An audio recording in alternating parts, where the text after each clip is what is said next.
mga oras nga na yan ay naisipan namin pumunta ng baybay at maghanap kami ng maulam sa Hunasan.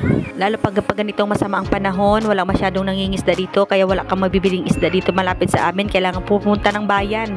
Pati nga batang makukulit, sumama na naman dito sa amin sa Hunasan. O, tingnan mo yung buhok niya, parang saranggola na pwede ng talian yan para lumipad. What?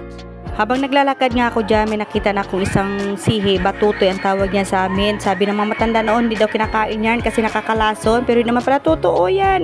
Kinakain pala, adobo pa, sabi ni Mr. Budi. Napanood ko yan sa kanyang vlog.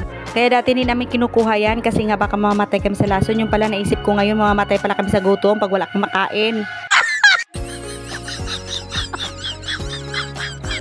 Meron pa ulit ako nakita ng isang batutoy dyan. So, nakadalawang batutoy na ako, guys. Sana makarami kami ngayon para naman meron kami pang adobo mamayang gabi. Susubukan ko yung niluluto ni Mr. Budi na batutoy na inadobo kung masarap nga ba talaga.